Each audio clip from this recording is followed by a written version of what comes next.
Come Saturday night, I'm coming in here to beat his. He gonna come, he gonna be tough, strong, but I'm coming to whoop his. I stand by that. I stand by that. I'm f***ing him up. Yeah. I'm saying you like to jam when it comes. You gonna be up right now with a contract. Know that. Know that. You gotta think, right? It's okay. Man, I can't wait to beat this clown, bro. This dude is a clown. Focus on me. You better have that chin ready, baby. You better have it ready. Real clown. I already figured you out. You not fighting. What else you got, man? Yo, Senior, you're I only not seen in the 10 ring. seconds of your fight. I seen you fight before. I only You seen can't 10 fight. seconds of your fight. You're boring as hell. Come on, bro. Stop it, bro. Boring, man. You almost got knocked out. Even your daughter say you got knocked out. Knocked out. Tio got hurt his last fight too. Ooh. Didn't he get hurt his last fight? Man, if it wasn't for those Did Tio get hurt his last fight? My son don't be throwing punches, Did Tio man. get hurt his last fight? My I son watched don't be him. throwing punches, I paid man. attention. The Stevenson-Lopez press conference detonated the moment the courtesy faded. What started as routine promotional exchanges rapidly transformed into a collision of ego, pride, and long-simmering tension. The mood shifted sharply when Teofimo Lopez Sr. referenced breaking codes, pointing. I think that he did some great things against them guys. I seen a lot of weaknesses in his game too, and something that he said earlier. He said, Tio never lost to a southpaw. Well, I never lost to an orthodox. So it ain't no different, but The difference is you never fought no elite fighter. Okay, I don't think y'all did either. Oh, so you gotta show it, baby. I don't think pressure's y'all on did you. either. I ain't see. Not on my son. I ain't see Limachenko throw no punches. You for never 6 been on a big rounds. stage like this. I didn't see Limachenko throw punches for You 6 never been rounds. on a big stage like I this. didn't see Limachenko throw punches 'Cause we for 6 froze him. rounds. Okay, you gonna see. We gonna freeze you too. You better not throw the top. Past victories over Lomachenko and Josh Taylor. That comment lit the fuse. Shakur Stevenson immediately shot back, dismissing those accomplishments and asserting that Teofimo has never stood across from a truly elite opponent like himself. Well, I see their weakness. That's what I do. You know, we broke the code with with Loma that nobody had ever done. You know, we didn't let him get comfortable in there. You saw that. You know, within like 8 rounds, he didn't know what to do. I did the same thing with Josh Taylor, and we're gonna do the same thing with Shakur. Real hard. Man, what do you say to that, bro? Like, do you hear him, bro? I just can't wait to beat him and shut him up, bro. Tio not on this level. Tio is a high-level fighter, but he's not on my level. I'm an elite level fighter, and come January 31st, I'm The event spiraled into relentless verbal combat. Shakur targeted Teofimo's mental toughness. Teofimo countered by branding Shakur dull and overrated. Be 100 times better come fight night against Teofimo Lopez than I was against Cepeda. 1,000 times better. Faster, sharper, stronger, mentally more on point, and I can't wait.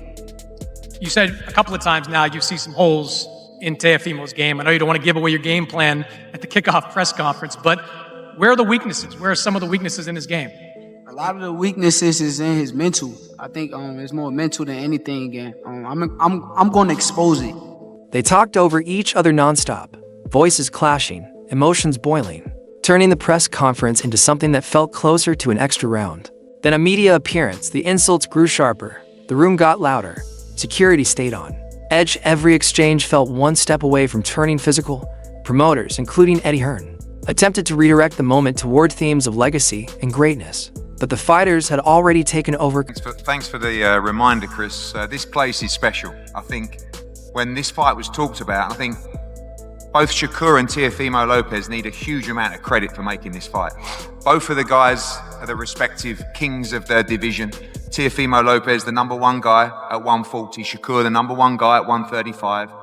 And when I heard about this fight, I didn't expect it to happen. And you know, the work that His Excellency's done, Ring Magazine, to make this fight quite sensational. But the icing on the cake is to see the fight at Madison Square Garden. This is, for me, the absolute mecca of boxing. When Turki Alalshik entered the discussion, even his restrained tone seemed to highlight just how far the situation had drifted from control. This fight is the first step of crazy map of boxing next year at the beginning of 27. This is not an easy fight. Thank you.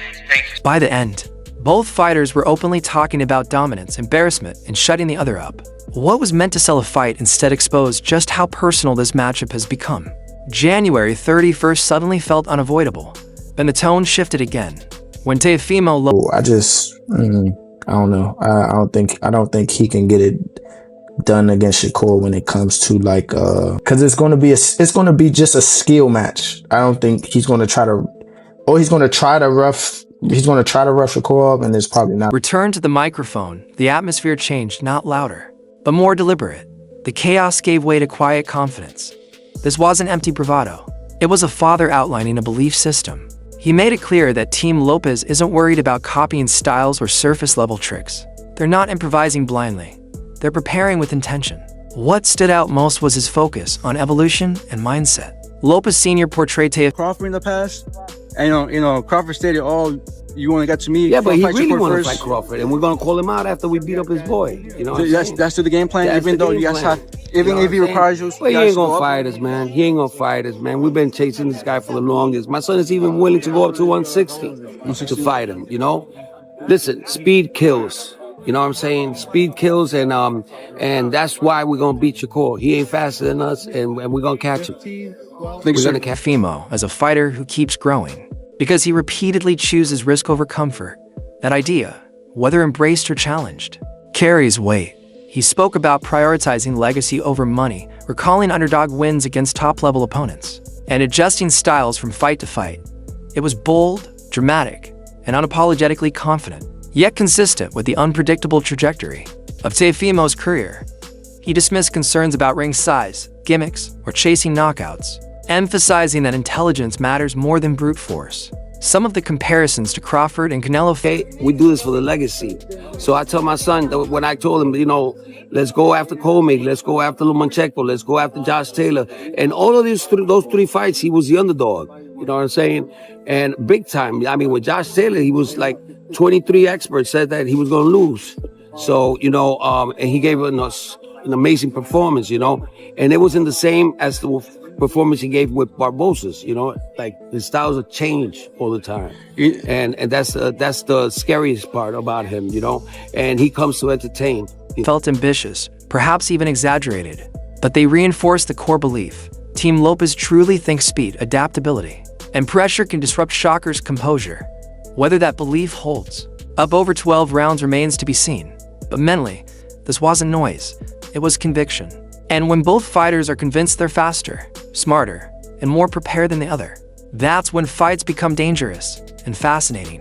The discussion shifted once more when Andre Ward and Roy Jones Jr. weighed in, voices shaped by experience at the highest level. Their insight cut through the emotion. By any chance implement a bigger ring, or like, you know? We don't care about that, no? man. I mean, we're just gonna box this dude, man. You know, we're not going in there for the knockout. We never do. You know, the only fight that my son looked like sloppy was with Kambosos, because he was dying in there. And, you know, he said that he felt better when he was attacking more, you know. But we never do that. We always box. This wasn't marketing talk, they said. These were genuine fighting words. Their sharpest observations centered on this: Shakur Stevenson operates in real time. He doesn't need a script or emotional momentum. He reads situations, reacts instinctively, and builds solutions round by round, like an artist working without looking at the canvas. Teofimo Lopez, meanwhile, is explosive and capable of brilliance, but when disorder sets in, he still benefits from structure to regain balance. Ward and Jones weren't dismissing Teofimo. In fact, they gave him credit. They acknowledged that the disrespect wasn't accidental, it was calculated. The objective wasn't to win the press conference. It was to pull Shakur out of his surgical mindset and into emotional chaos. That's elite-level psychological strategy. Like a fighter who has a blank canvas. He's got the IQ, he got the experience, and the athleticism, and the skill set where he can paint any type of picture he wants to on a blank canvas. When I look at Teofimo Lopez, he's almost that. He has a blank canvas, but he needs an outline on what to draw and what to paint inside the lines. Now, every now and again, he'll go away from the outline that he has and he'll do something dope, and he'll be like, "Oh, that was cool. That wasn't on the outline right there." But I don't think that he can create on the fly like a Shakur Stevenson. But here's the risk, and both legends agreed on it: trying to drag a composed, disciplined fighter into disorder can backfire. If Shakur bites, Teofimo gains an opening. If Shakur remains patient, the plan collapses. The irony. Ward and Jones admitted that if someone spoke to them that way, the fight might have started immediately. But Shakur isn't built that way. He doesn't need to win the moment. He just needs to win the night. This fight isn't about who talks louder or postures harder. It's about who stays clear-headed when the plan falls apart and the canvas starts shifting. That's where this matchup will ultimately be decided.